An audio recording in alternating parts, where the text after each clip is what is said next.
because I have Andy Jacks here with me tonight. So Andy, how you doing tonight? I'm great. Super excited to be here. Thanks for letting me on. Absolutely. And look at this. We got Ryan Reed already Yeah, popping in. Ryan, what's up, buddy? Yes. All right. Thanks for joining us, Ryan. And we have Tara joining us too. Nice. Long Island, New York. Strong Island is in the house. Long Island. All right. Nice, I love Tara. it. Thanks for joining us very much. I appreciate that. And okay, let's see. We have Lisa is joining us as well. Thank you, Lisa. Yeah, it is a great topic tonight. Yeah. That's true. And so the book that we're here to celebrate, my copy just arrived. What? I haven't even seen the copy yet. That is literally the first time I've actually seen that book. Oh my gosh. Physical copy. It is absolutely gorgeous. Look at that. Oh, that's surreal. That is surreal. Yeah. Hey, surreal. Jay Billy's in the house too. Look at this. My man, Jay. Yes. Madama Nick from Winnipeg. We even have Madama Nick here from Winnipeg joining us. And how about this? Tara Martin. Again, I always like to say Tara used to host these Facebook Lives, but you know, I've just taken over. So it's good. It's always good to see you in the comments though, Tara. You know, and sooner we'll get you back in here on Thursday. I think that's what we're planning on doing, right? Okay. And so, hey, the subtitle of this book, Strategies to Improve Behavior, Increase Ownership, and Give Every Student a Chance. Andy, tell us a little bit about why you chose to write a book on this particular topic.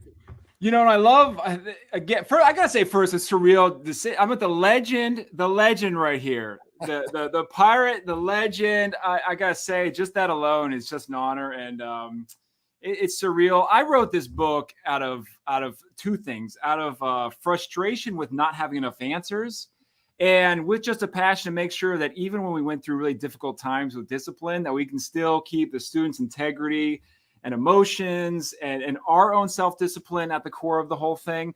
I felt I've been a principal for a long time now, like 12 years, an administrator and a teacher, in education a long time. And I think school discipline is one of the toughest challenges of schools and school improvement, what teachers are dealing with, what administrators are dealing with. So I just went head on to one of the toughest issues I could, because I know that's what we were dealing with in school every single day. And when I went to this topic, I thought, why don't we have more answers? What are these answers? Why can't we suspend kids more? Why can't we do all these other, disciplinary consequences more? And what I found out just rocked my world and changed my complete worldview on the topic of school discipline. It totally did. And my experiences and the research just molded together into this new sort of philosophy on discipline, where I do think we can win even through these challenging times. And we need to think about being that winning mindset. Like Herm Edwards said, the Jets coach, we play to win the game, right? And I think with schools, that's when we're in that like mindset where we do have agency, we do have self-efficacy, we can make things happen, then it keeps us not only more effective, but also happier, which teachers and administrators deserve to be in school. Yeah, absolutely, 100%. And hey, again, thank you to everyone who's joining in and popping into the comments. Really appreciate you joining in. Also, if you happen to have a question around this topic for Andy, feel free to throw that in there. I'll try to throw it up on the screen and we can talk about it. So Andy, one of the things I love about your book is I think too many people, when they hear the word discipline, immediately what they think is punishment. They think consequences and suspensions, all these kind of things like this. I think you have such a more positive approach to it. It's about embracing that whole child and trying to create a powerful relationship with them and with parents as well. Mm-hmm. And as opposed to looking at ways to punish kids. And so maybe you kind of talk to us about that mindset a little bit. Right. The traditional approach to school discipline is shame and blame and exclusion. And it's really about us versus them mentality. And what I found firsthand is that as an administrator, become me versus the teacher versus the parent, me versus, and really should be the opposite of that. We should be constantly coming together for the common goal of educating and progressing the students in front of us. And so, but that is not really our fault in a lot of ways. That traditional approach has been ingrained in our educational system and in the way we grew up for years. So really coming around to it, it kept coming down to is, what can we do to be much more strategic and progressive when it comes to the discipline, because you can't do nothing. You have to do something. It's not about letting kids do whatever they want. It's not about just saying you have to deal with it, teachers. Absolutely not. In fact, it's the exact opposite of that. We have to have very high expectations. We have to make sure that our kids are behaving and our schools are safe. But ultimately, that approach has to be about growing relationships. You can't consequence kids into caring about your school. And caring about your school and that culture of inclusion and support is really what's going to turn the lives around for the kids in front of you. And it's a special job we have. It's so amazing job that we have. And we can't let this one area of school bog us all down and make our jobs just miserable. We can get better through these things, but it's not easy.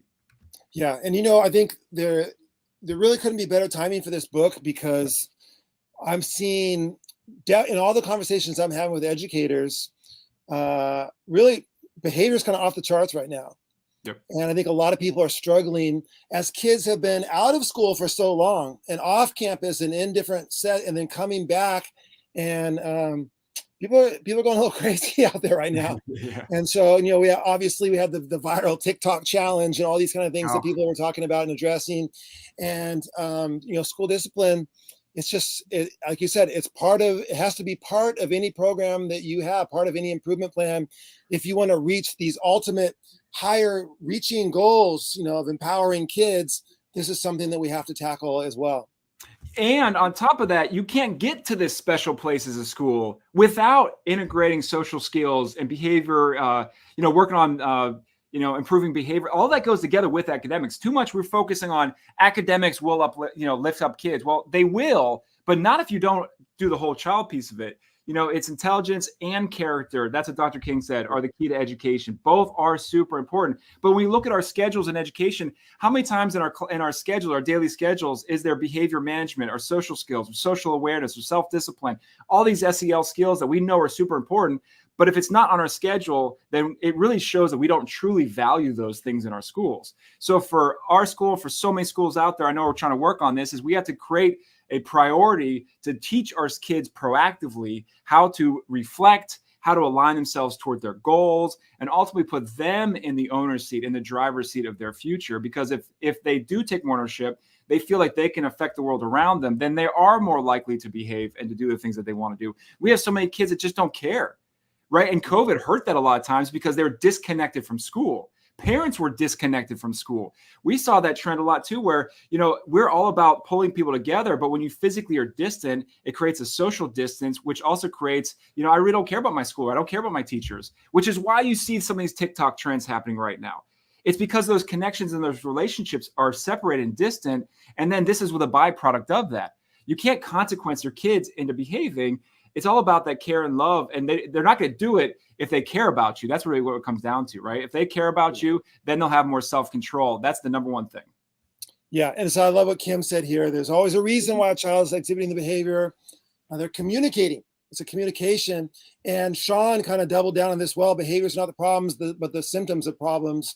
And so I think that's both that mindset is something that you address in the book, is that we really have to get down to the roots of what some of this behavior is about.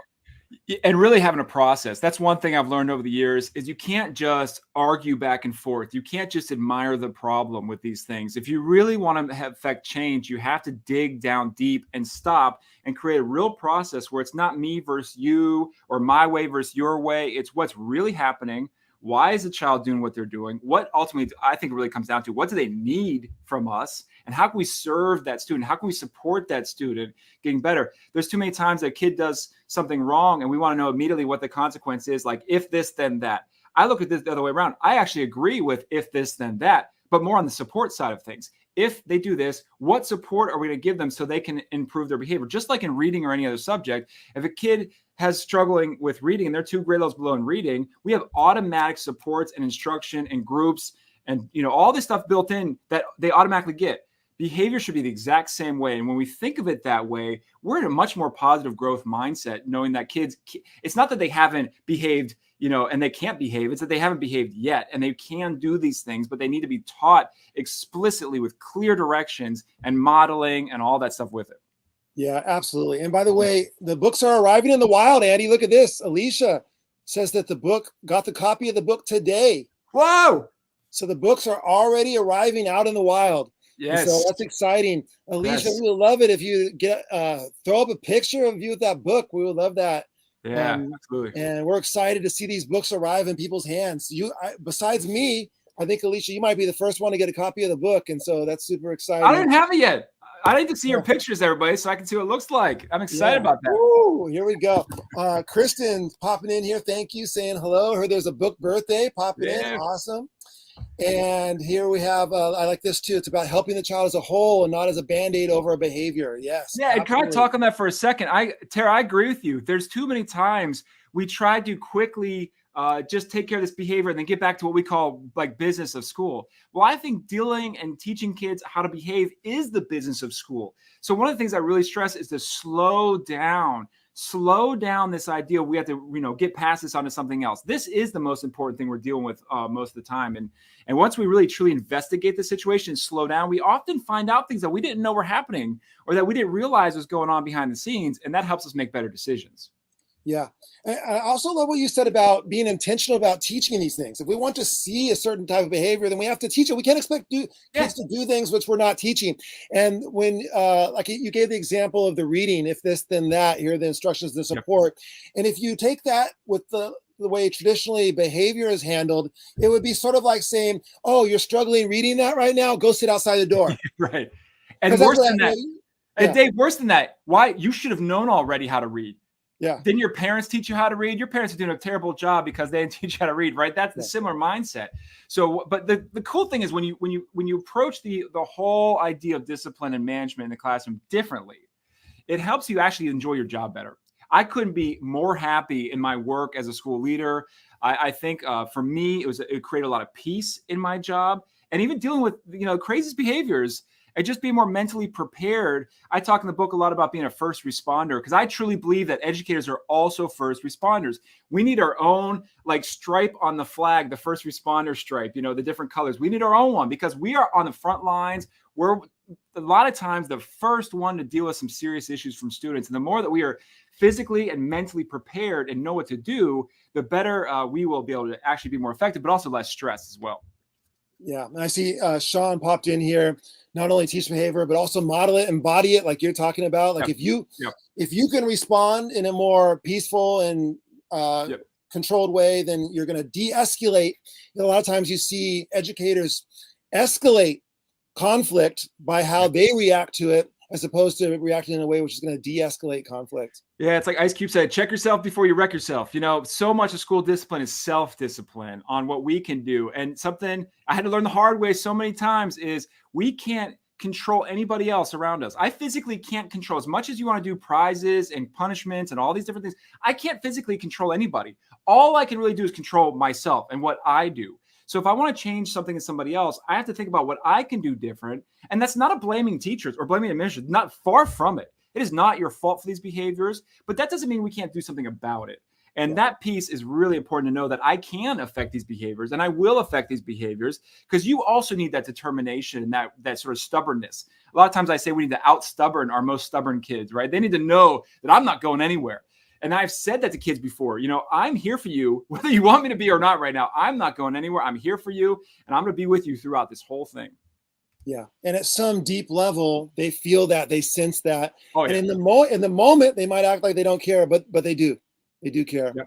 And that adult is going to stay with them and stick with them through that situation. I think it's super important. Okay. And who knew that Andy was going to be dropping Ice Cube lyrics tonight? Amazing. I love it. I love it. It's like hitting me right where I love. Oh, watch out. We'll do some Warren G with regulators. We're going to have regulators mount up. We need to teach our kids how to regulate their sort of their emotions, what they're dealing with. And now more than ever, if you look at society, you see how difficult it is to deal with all the noise around us.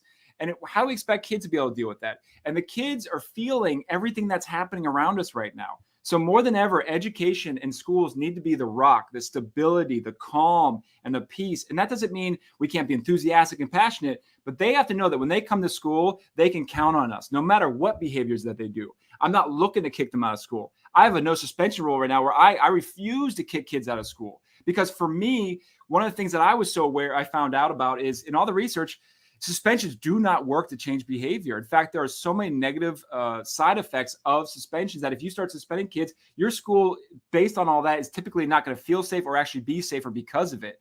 Once I got called out by parents on this, and once they said to me things like, Dr. Jax, I thought you're about all kids. Are you about my kid right now and they need you? And that to me was one of those things that just rocked my world. And I thought, I can't be a hypocrite. If I'm really about all kids, and I have to be about them, even when it is the most challenging ever. What I've come to realize is when things get that challenging, when things get so difficult, you know what that means? That means I'm usually in the right place at the right time is what that means. And for educators, it helps have that same kind of mindset because this job is hard, but you are tough and you can deal with this too. Yeah. Well, and that's right. Early in the book, I think in the introduction of the book, you talk about that moment with that parent and that kid, and you're ready to give a suspension, and the parent called you out. Like, hey, I thought you're about all kids. What about my kid right now? How is this going to help my kid? And that's kind of where you change that whole mindset. And like you said, it rocked your world.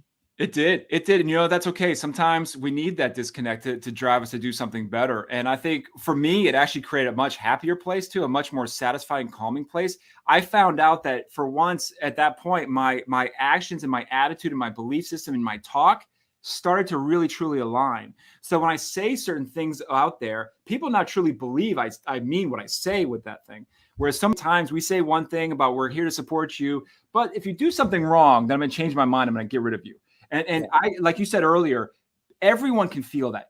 Teachers can feel it if I say that to them. I have to believe it with my teachers too. Like same thing. I have to let them know that I'm there to support them and care for them no matter what. It all trickles down because that culture of support is very contagious and kids are directly affected by that. There's a piece about social learning that is so phenomenal about kids are constantly watching and learning on everything we do, and how we interact with each other, how we interact with them and their families is complete modeling for what they are going to be as adults.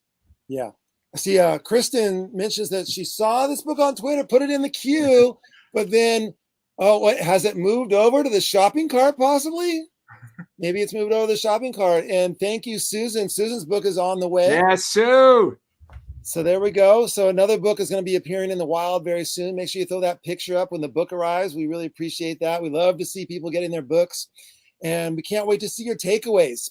And so that's one of the things that we love about DBC Inc. books, and that's what we love about Andy's book too, is we don't like books that are just theory. We like books that get implemented, books that change practice. And so when you find something in the book that's going to change your practice, that you're going to implement, and it's going to appear in classrooms with kids in real school systems, like we would love to hear how you're using these ideas and what kind of impact it's having on kids. Yeah, and going back to that, for this book, like literally, I have to thank the teachers I've been working with for so many years, because we were going through really tough issues, and I tried to instill this belief of, all of our kids, no matter what, but then they come with questions, and teachers deserve answers. They deserve solutions. So I really dug deep on, okay, I don't have all the answers. I don't know everything about this stuff. And so I need to learn more. And so this book was written to give teachers and educators and principals like this sort of package of, this isn't everything in discipline. There's so many great books and stuff out there. This is one take on discipline that is very uplifting and motivational, but there's very specific strategies within the book in each chapter that you can use, how to follow through with interventions that you already have in place, because that's a key piece of this. So many times we look for that magical cure that's out there somewhere. But one of the first things you can do is look inward as to the things that you're doing and make sure you're doing with fidelity and follow through. And that alone will make a huge impact on the behaviors and make sure that kids are making progress. Yeah. And Tara has dropped a book link in a couple times here for if you're looking to pick up Discipline Win. Go ahead and jump over to Amazon, grab that book. I should mention that is a #1 bestseller in 2 different categories right now, in experimental education methods and in educational administration. So it's a #1 new release in those 2 categories on its second day. And yesterday, even with Facebook and Instagram being down basically all day, just what you want, Andy, is finally it's your book release day, and 2 of the biggest social media platforms in the world go down. Yeah, I think someone told me my book broke the internet, but I'd like to think that way. I love what Kim says here, Andy. Kim's going to read it together with one of her favorite colleagues. Yeah. And so, and both of the books are ordered. It's a fantastic book to do as a book study, as a staff, to read with a department, to read with a colleague, and to have someone that you're able to bounce ideas off of and talk about implementation. Right. I try to add a lot of stories that were, I don't name students and all that. This is very sort of generically done with stories, but I want to make sure that people understand there's real stuff happening in schools and there's ways to get through those situations. And I got to be honest, some of the stories in there aren't me saying I did an awesome job with this. A lot of stories are stories where I didn't do very well. And here's why I didn't do well. And here's something I learned from that experience that changed me to be actually better at my job. And I think that's critical for us to share too. It's not just those success stories, but those times where we struggled. Those are good ones to share as well. Yeah. Well, I think that really shows the authenticity too, that, you're willing to show, you struggle just like everybody else does. Lisa, thank you. So Lisa is looking for guidance. And this is very practical. This isn't pipe dream kind of stuff. These are real practical ideas that you can implement, Lisa. So I think you're going to love the book. Jay Billy has ordered the book, coming tomorrow. All right. I can't wait for you to get your book, Jay. That's fantastic. Glad to see that. And now something else about this book, which is pretty special, is there's this guy, the relentless tattooed skateboarding principal. I don't know if anyone's ever heard of this guy before, but Hamish is who wrote the foreword for the book. So, but it's kind of a little quid pro quo thing, because I know somebody that wrote the foreword for Relentless for Hamish Brewer, and that's Andy Jacks. And so now you guys kind of he returned the favor and he dropped the foreword in your book as well. So in his foreword, him and I talk about this all the time about the napkin. So we had a story where we wrote our goals down on a napkin one time because we were just so frustrated with where we were. We knew we could do more. And this is one of those napkin moments where Hamish crossing off the napkin on the napkin. It's definitely a bucket list item for me to have this put together. And Hamish is a great way to start this book because he talks about love in schools and about how that just relentless attitude we need to do to make sure that these kids are successful. So his foreword is so fantastic as a way to start this book off. And I can't thank him enough for all of his guidance and friendship over the years, for sure. Yeah, we're super excited to have him in there with the foreword. And it is a perfect start to the book and really, really helps out. So I love that. Now, another thing I think is important for people to know, Andy, is that you're not someone who just wrote a book about discipline who hasn't been in a school building for 20 years or something like that. In fact, tonight you're about to jump off this and have 2 open houses in the same night, 2 different schools. So tell us a little bit about that. Like what are you up to? Yeah, so I've been principal of Ashland Elementary School for 12 years, and I just got promoted to principal at the Nokesville School, which is a kindergarten through 8th grade school. So not just elementary, but elementary and middle school all combined. So right now my school is about anywhere from 800 to 900 students typically, and that one's about 1,200 students or so. And excited to join the team over there. Nokesville's a fantastic school, and I just want to help serve. I'm excited to work more with middle school students as well in that role. I have 3 kids, and 2 of them are at the middle school level, and I still have 1 at elementary school. But I gotta say, half my heart will always be here at Ashland, and it's been such a great experience here as well. But part of that growth journey for ourselves is to keep learning and growing and trying new things. And I wouldn't be here and who I was without the experiences of all the people I've worked with over the years. So really big shout out to all my teachers I've been working with. They're just so fantastic. And, if administrators get stuck, my one piece of advice is go to your best teachers. Go find those teachers, go observe them, go see what they do. It's hard to talk to them about it. I got to warn you, because so many of them don't even know why they do what they do. They don't even know how to explain what they do. It is like just in their soul, in their being, who they are. But watch the little techniques that they use, because the best teachers are prepared and they really reach out with their heart. It's not just about the specific activities they line up. They're just always on it. And I'm going to circle back around to something we talked about earlier, Dave, with that TikTok challenge. So much of that is, just being all over these kids all the time, making sure that we're connected with them all the time, especially those high flyers that we know may have some issues. I just got to be on them all the time. I'm here for you. I'm watching. I'm with you. Remember, you do something, it's me and you. And if you do something with the school, then that reflects on me as well. So we're in this thing together. And the more that they see you just always around, it's like Batman, right? You just never know where you're going to pop up and show up. And then that has such a tremendous effect. But, watch those teachers, because they're doing that nonstop. The best teachers are not just showing the rules at the beginning of the year, and then they just coast the rest of the year. The best teachers are doing the rules and the expectations and the norms and the reminders and the teaching every day through the last day of school, because it matters so much to them all. So, a really big shout out to all those teachers out there just grinding away, doing the rules, especially this year, because I know it's definitely a tough year. Yeah. And then we just love the fact that you're a practitioner and you're out there and you're doing this stuff right now. What you're writing about, you are actually doing, you're implementing in your school. You're about to implement in a new school as you move to the new school. And so that's what we love to do, is to find practitioners who are doing great work and amplify their voices.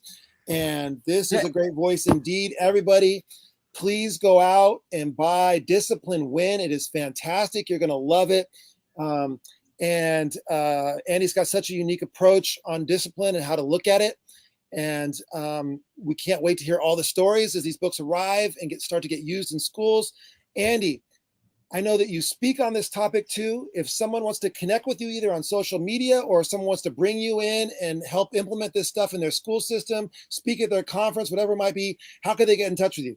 Yeah, you can go to my website, andyjax.com, or you can hit me up on social media, _AndyJax, Twitter, Instagram, all that kind of stuff. So yeah, happy to work with you. I love collaborating with schools and teachers because I like you said, I'm a practitioner, and I'm not leaving the job. I love the job. I love working with kids directly. I love, working with staff, and I love doing that for other schools too, because I think this is such a hard topic that we all need help with it. We need help, sometimes outside help, sometimes inside help. So hit me up. We could talk about what you need. Fantastic. So make sure you connect with Andy. He's wonderful. And pick up the book. We want to thank you so much for joining us in the Facebook Live. If you are just watching and you haven't thrown a comment in yet, please put a comment in so maybe you can win a book tonight. And we want to especially welcome you and have you join us on Thursdays for our free professional development on this channel as well. Andy, congratulations on the release of your book. Congratulations on the early success of it already.